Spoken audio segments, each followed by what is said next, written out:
24장 26절 27절 말씀입니다.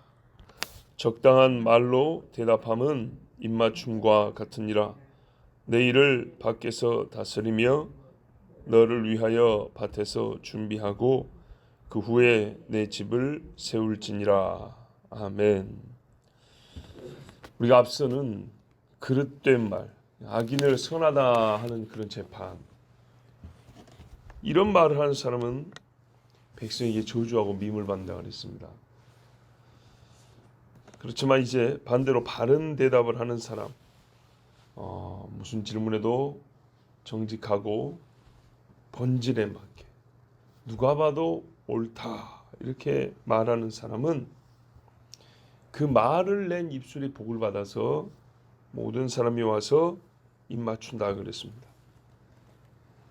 교리적으로 보면은 이 말씀이 가장 잘 맞는 분이 있는데 예수님이죠. 예수님의 입에서는 틀림이 없고 항상 옳고 생명을 말씀하셨습니다. 악인을 옳다 한 적도 없고 선인을 그러다 악하다 한 적이 없습니다. 그래서 예수님은 모든 사람이 찬송하고 입맞추고 경배하는 최후의 정말로 그 입술에 나온 말로 인하여 예수님께 입맞춤을 하게 되는 그날이 옵니다. 시편 2편 12절에 그의 아들에게 입맞추라 그랬습니다. 그의 아들 하나님께서 공의로 땅을 통치하시려고 죄인을 구원하시려고 진리로 이 땅에 보내신 예수 그리스도에게 입맞추라 그랬습니다. 그러면 사람이 이 말씀을 안 들을 수가 있습니까? 당연히 듣게 되겠죠. 여기서 입맞춤은 어떤 성적인 표현이 아니고요. 존경, 경배의 그런 뜻입니다. 서구에서는 왕이나 여왕 이런 분들에게 이렇게 뭡니까? 자기 자신을 낮추고 높이는 표현으로 손등에 입맞추거나 발에다가 입맞추거나 이런 표현을 하죠. 그래서 가장 옳은 대답을 하는 자, 바른 말을 하는 사람은 하나님께서 존귀하게 하고 사람들에게 존경을 받고 경배를 받게 한다라는 것이 하나님이 주시는 상입니다. 우리 어제 본 말씀에 보면 25절 끝에 좋은 복을 받으리라 그랬죠. 악인을 견칭하는 자는 좋은 복을 받는데 그 복 중에 입맞춤을 말씀하고 있고, 입맞춤은 정말로 몸으로 표현하는 엎드린 것과 같은 경배의 표현입니다. 그래서 성경에는 예수 그리스도가 가장 이 말씀에 부합한 분으로서 하나님도 그의 아들에게 입맞추라 명하신 것을 알 수 있습니다. 27절에는 이제 또 새로운 주제로 우리에게 말씀해 주시고 있는데, 내 일을 밖에서 다스리며 너를 위하여 밭에서 준비하고 그 후에 집을 세우라 그랬습니다. 우리가 어린 시절에 한자를 잘 모르지만 들은 말이 있어요. 수신제가 치국평천하 이렇게 돼 있어요. 수신 몸을 닦고, 제가 집을 다스리고, 치국 국가를 통치하고, 평천하 천하를 평화롭게 한다. 뭐 이런 말이죠. 그러면 어디서부터 시작하냐면 나부터 시작을 해서 세상으로까지 넓어집니다. 그러니까 뭐예요? 작은 일부터 바로 해야 더 큰 일을 해나갈 수 있다. 이런 말이 되겠습니다. 또 안에서 잘해야 밖에 가서도 성공할 수 있다. 뭐 이제 이런 뜻으로 우리가 어른들이 젊은이들, 꿈을 가지고 세상을 향해 나오는 젊은이들에게, 야, 너 여기서부터 잘해야 돼. 네 스스로 좋은 습관부터 가져야 돼. 자기 집을 잘 다스려야 나라도 다스리는 것이지 하고 이렇게 이제 훈계할 때 요 한자 말을 씁니다. 성경에서도 비슷한 말씀을 볼 수 있는데, 디모데전서에 보면 3장에 감독과 집사의 직분을 맡은 자에 대하여 하나님이 뭡니까? 그 조건, 자격에 대하여 기록을 합니다. 거기 보면 감독의 직분을 얻으려 하는 자는 이렇게 하면서 시작을 하는데 한 5절 기록되어 있는 중에 한 아내의 남편이 되며 결혼해야 된다는 얘기입니다. 그 다음에 자기 집을 잘 다스려 자녀들로 모든 공손함으로 복종하게 하는 자라야 한다. 무슨 말? 남자가 결혼을 해서 아내와 자식이 있는 성숙한 자야 된다는 얘기입니다. 그런데 자식들이 아버지의 말을 들으면 아버지 하고 그 권위를 인정하는 그런 아버지야 된다는 거예요.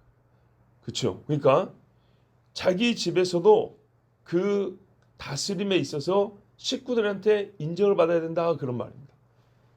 그래서 사람이 자기 집을 다스릴 줄 알지 못하면 어찌 하나님의 교회를 돌보리요 이렇게 말씀했어요. 맞지요? 그러니까는 자기 자신을 잘 다스리고 집을 다스리고 나라를 다스리고 세상을 다스리고 이런 것처럼 신자도 자기 집을 잘 다스리는 자가 교회에서도 형제자매를 가르치고 다스릴 수 있는 지위에 오를 수 있다. 이렇게 넓혀가는 거잖아요. 그런데 오늘 27절 말씀은 꼭 반대처럼 보여요. 뭐라 그러냐면 밖에서 네 일을 예비하고 들에서 밭에서도 모든 일을 적합하게 준비하고 그 후에 집을 세운다 그랬어요. 그러니까 밖에서 잘해서 집이 세워진다 이 말이에요.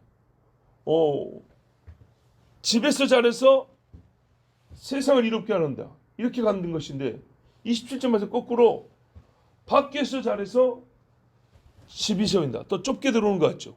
자, 그러면 이 성경이 한 입으로 두 소리 하나 이 반대 이야기를 하고 있나? 그런 것이 아니고요. 이 말에 논리를 좀 생각해 보면 이게 성경이 틀린 게 아니고 그렇구나 하고 우리가 고개를 끄덕이게 됩니다. 자, 무슨 뜻이냐면요. 오늘 본문에 이런 말씀이에요. 맨손으로 집 세울 수 있습니까? 그러니까는 건물을 말하는 거예요. 먼저 건물로 집을 세울 때 맨손으로 세울 수 없잖아요. 전쟁 군사가 있어야 하는 거잖아요. 군사가 있어야 전쟁하는 것처럼 집을 세우려면 어떻게 하냐면요. 부지런히 일을 해야 합니다. 만사의 순서가 있는 겁니다. 그리고 준비를 해야 결과를 얻습니다. 시험 공부 안 하고 시험을 잘 봤다. 이거는 어쩌다가 잘 찍었다는 얘기고요. 그렇죠? 제대로도 준비된 시험 그 성적이 아니겠죠. 밖에서 부지런히 일을 해야 합니다. 내가 책임을 지고 있는 일 혹은 권한을 갖고 있는 일, 그러니까 내가 맡은 일에 대하여 열심히 일을 해야 합니다. 농사를 짓는다 하면 때에 따라서 뿌리고 김매고 물 대고 추수하고 이런 일을 부지런히 해야 합니다. 그래서 준비된 물질이 있어야 집을 세웁니다. 그렇죠. 이거는 최소한의 조건입니다. 그 전에는요. 큰 집들을 보고 부러워서 괜히 흉내내서는 큰일 납니다. 헌 집에서 살든지 남의 집에 잠시 신세를 지더라도 내가 지을 새 집을 꿈꾸고 섣불리 달려드는 것은 패망의 지름길입니다. 자, 30절에서 34절 한번 보시면 내가 게으른 자의 밭과 지혜 없는 자의 포도원을 지나며 봤다 그랬습니다. 길 가다 보니까 동네에서 게으르다고 소문나고 어리석다고 소문난 사람의 밭은 어떤가 봤더니 가시덤불이 그 전부에 퍼졌으며 그 지면이 거친 풀로 덮였고 돌담이 무너져 있기로 내가 보고 생각이 깊었고 내가 보고 훈계를 받았노라. 내가 좀 더 자자 좀 더 졸자 손을 모으고 좀 더 누워있자 하니 내 빈궁이 강도같이 오며 내 곤핍이 군사같이 이르리라. 아멘. 딱 무슨 말씀인지 아시겠죠? 자, 요렇게 생활하는 사람이 어떻게 집을 지으겠냐 이 말이에요. 예? 밭에 가시덤불과 돌이 가득하다는 말은 무슨 말입니까? 이게 돌담도 모르죠. 농사를 전혀 안 한다는 거예요. 땅이 있음에도 불구하고 아무것도 안 한다는 얘기죠. 자, 요런 사람이 새 집을 갖고 큰 집을 갖고 싶어 가지고 그 일에 착수를 하면 잘 될 수 있겠습니까? 될 수가 없죠. 자, 어떤 영적인 깊은 원리를 보기 전에 실제 생활의 사람의 태도와 습관 또는 생활의 자세를 보는 겁니다. 솔로몬이 뭐라 하냐면 행차하는 중에 이런 파트너를 봤다는 거예요. 그러면서 이 지혜로운 사람은 더 생각이 깊어졌대요. 교훈을 얻었노라. 내가 깨달았다 이 말이죠. 보십시오. 자기도 집이 있고 자기도 지금 나라를 다스리는 사람이에요. 그랬을 때 야, 저렇게 밭을 엉망으로 만든 사람이 자기 집을 세우고자 하는 욕심은 분명히 있을 것인데 다 남들처럼 해고 살고 싶은 마음이 있을 것인데 그렇다면 이게 될 일이냐 하고 생각을 했다는 거죠. 안 되는 거죠. 자, 이제 조금 범위를 넓혀서 집을 세운다는 것이 가계를 일으키고 집안을 세운다고 생각을 해볼 수 있죠. 그럴 때도 역시 마찬가지예요. 봐보세요. 자기 밭에 돌과 자갈이 가득하게 하는 사람이 식솔들을 거느리는데 열심히 있겠습니까? 그럴 수가 없겠죠. 뭐냐면 열심히 살았는데 안 된다는 얘기가 아니고 아무것도 안 해요. 밭에 김 매는 것도 안 해요. 짐승들이 와서 담벼락을 허물고 갔어요. 그것도 다시 세우지도 않아요. 그 담벼락 하나 돌 하나 세우지 않는 사람이 집을 세우고 집 안을 나의 자녀들과 이 식솔들을 한 집에 신앙 정신을 가지고 살아갈 수 있게 세울 수 있겠냐? 이 일은요 돌담 세우는 것보다 훨씬 더 어려워요. 손을 댈 수가 없습니다. 그러므로 사람이 집을 세우기 전에 정직함과 성실함이 몸에 배어있게 합니다. 그것을 배울 수 있는 집 세우기 전에 그걸 훈련할 수 있는 시간이 어린 시절과 청년의 때입니다. 10대와 20대 이 훈련이 어른들과 생활하면서 자동적으로 합니다. 자동적으로 돼야 됩니다. 학교 공부만 배우는 게 아니라 사람이 20살이 되기 전에 배워야 될 거는 집을 세우는 훈련이 지금 이때 있어야 되지 않겠습니까? 그렇죠? 많이 잡으면 30 되기 전에 이게 훈련이 되어 있어야 된다고요. 뭐 돈을 1000만 원을 버냐 100만 원을 버냐 그 이야기가 아닙니다. 어떤 사람이 되어 있어야 되냐. 항상 근면에 우리 앞에서 읽잖아요. 자기 일에 근면한 자를 보았네. 솔로몬 봤다는 거예요. 그는 왕 앞에 설 것이요 비천한 자 앞에 서지 아니할 것이다. 이거는 매사에 하나님이 주신 소명에 따라서 하나님 앞에서 정직하게 아까는 우리 지금 입술의 정직함을 얘기했어요. 손발의 정직함을 가지고 그런 사람이 사람으로서 이 땅을 살면서 받은 복 중의 복이 뭐냐면 집을 세우는 복이거든요. 이것이 가능하다는 겁니다. 기초적인 자세가 바로 돼 있지 못한 사람은 가장 기초적인 복이지만 본질적인 복을 누릴 수가 없다는 겁니다. 신앙생활도 마찬가지입니다. 하나님께서 주신 복음의 가장 기본적인 것에 철저하지 않은 사람은 깊고 놀라운 신비의 계시라든지 하나님의 큰 은사라든지 이거를 맛볼 생각하면 안 돼요. 그럼 오히려 시험 드립니다. 마귀가 가지고 놀기 좋아요. 기본이 흔들리고 있는데 위에 것만 막 남들이 막 하는 거 막 흉내내서 그러면 큰일 나죠. 자, 지도자는요 가정이나 교회에서나 먼저 경건의 연습을 하고 순종의 훈련이 되어 있는 사람이어야 합니다. 예수님 앞에 제자들이 3년 먼저 배웠잖아요. 그리고 그 제자들 통해서 교회가 세워졌습니다. 아무것도 하지 않고 훈련되어 있지 않고 그 훈련하는 시간을 헛되이 보내고 교회를 세우면요. 기도 외에는 이런 유가 나지 않는다 했는데 마술사 시몬은 돈을 주고 성령의 은사를 살려고 했죠. 이런 짓들을 하게 되는 겁니다. 과정과 절차를 거치지 아니하고 그 과정과 훈련의 절차를 거친 다음에서야 얻을 수 있는 복을 마냥 쉽게 편법으로 얻으려는 과연 그런 사람이 악인을 선하다 하고 선인을 악하다 하는 사람이 아니면 뭐가 되겠습니까? 그래서 교회도 한참 이 땅이 부흥할 때 잘 되는 그 가게들은 지점을 내잖아요. 그 지점 내듯이 교회를 막 세우는 것이 아니고 정말로 하나님 앞에 영적인 근심을 하고 기도를 하고 순종의 훈련을 한 사람이 교회를 세우고 그래야 되는 것입니다. 목회자도 그렇지만 우리 성도님들 중에도 내 평생에 교회 하나 세우고 하나님 앞에 가겠다 이런 마음을 한 사람도 마찬가지입니다. 자기의 재물을 헌신하여 내놓기도 해야 되지만 나중에 그 재물만 내놓은 사람은 내가 세운 교회 이렇게 된다고요?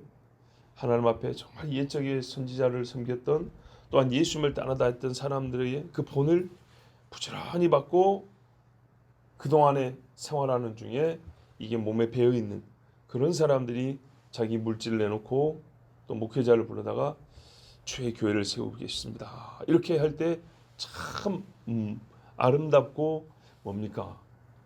하나님과 사람 앞에 칭찬 듣는 그런 교회가 세워집니다. 자, 여기까지가 이제 27절 말씀입니다.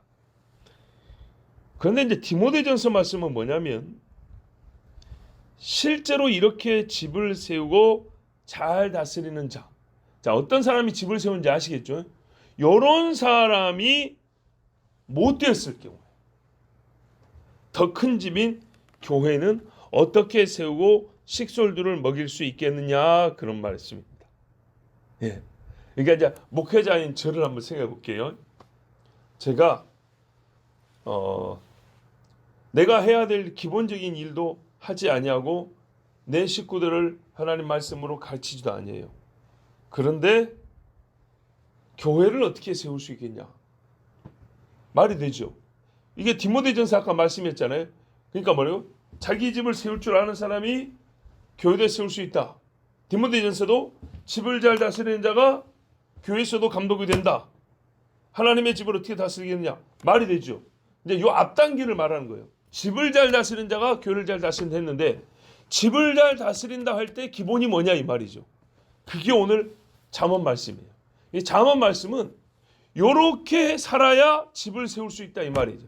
디모데 말씀은 이렇게 집을 세우는 사람이 아니라면 어떻게 더 큰 집인 교회는 다스릴 수 있겠냐 이렇게 이제 순서대로 그렇게 가는 거예요. 그러니까 다른 이야기가 아닙니다. 집을 가운데로 놓고 말하면 어떻게 되죠? 잠언 말씀은 밖에 일이지만 집을 세우기 위한 준비고 디모데전서는 집에서부터 시작해서 밖으로 나갔지만 더 큰 집인 교회를 말하는 것이고 이렇게 말씀이 되겠습니다. 그래서 뭐 요약을 하자면 종합해서 잠언과 디모데전서를 종합해서 말씀드리면 밖의 일을 잘해야 집을 잘 세우고 집을 잘 세우는 자가 밖의 일도 잘한다. 뭐 간단하게 이렇게 말씀할 거 있지만 이러면 이제 말씀이 충돌하는 것 같단 말이죠. 다시 똑바르게 말하면 집을 세울 준비로서 밖의 일을 바르게 한 후에야 집을 세울 수 있고, 자, 집을 세우는 준비를 바르게 한 후에야 집이 세워지고, 그렇게 해서 집을 잘 세운 자라면 교회도 잘 세울 수 있는 자로 여겨진다 그 말입니다. 그래서 그 사람이 그리스도 예수를 따라 감독의 직무를 감당한다 이런 말씀입니다. 우리 주님이 그러잖아요. 이런 사람들은 뭐라 하냐면 착하고 충성된 종 이렇게 말합니다. 그죠? 착하고 충성된 종은요 이렇게 해서 주인의 집을 세웁니다. 주인의 집을.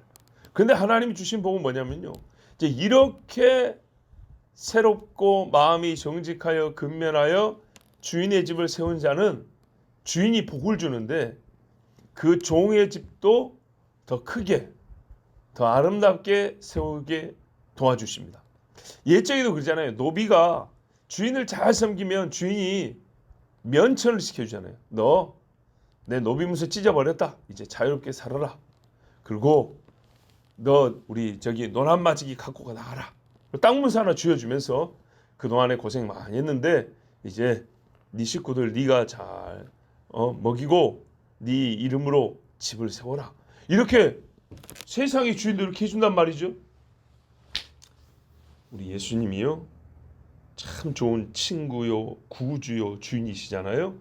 뭐라느냐면 누가복음 19장 17절에 주인이 이르되 잘하였다 착하고 충성된 종 착한 종이야 네가 지극히 작은 것에 충성하였으니 10고을 권세를 차지하라 하고 큰 것을 줍니다.